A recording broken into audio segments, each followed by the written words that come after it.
సిద్దిపేట జిల్లా రాందంపల్లిలో బీఆర్ఎస్ విద్యార్థి నాయకులు చేపట్టిన పాదయాత్రను మాజీ మంత్రి హరీష్ రావు ప్రారంభించారు.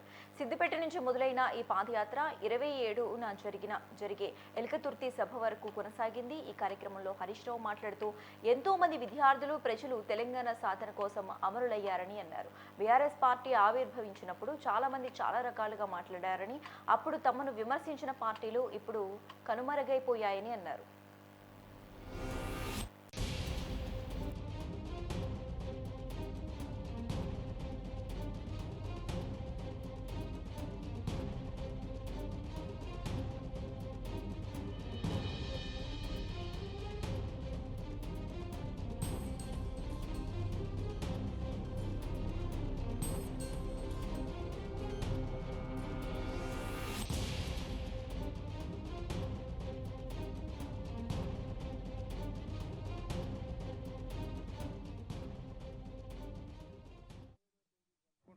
రజతోత్సవ సభకు ఈరోజు సిద్దిపేట నుంచి 1500 మంది విద్యార్థులతో పాదయాత్ర ప్రారంభించడం జరిగింది.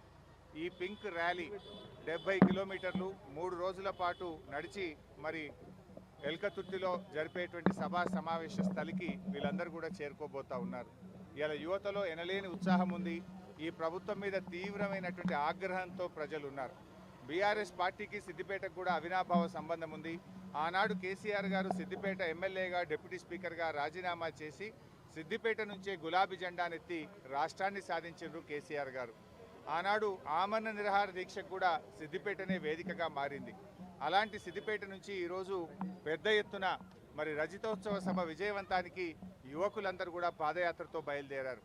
ఈ పాదయాత్ర కేవలం పాదయాత్రనే కాదు, రజతోత్సవ సభను విజయవంతం చేసేటువంటి జైత్రయాత్ర, రేపు బీఆర్ఎస్ పార్టీని అధికారంలోకి తెచ్చేటువంటి విజయయాత్రగా ఈ పాదయాత్ర నిలబడబోతా ఉంది. దేశంలో ఈ రాష్ట్రంలో అనేక పార్టీలు ప్రారంభించారు. ఏ పార్టీ కూడా గమ్యాన్ని ముద్దాడలేకపోతాయి.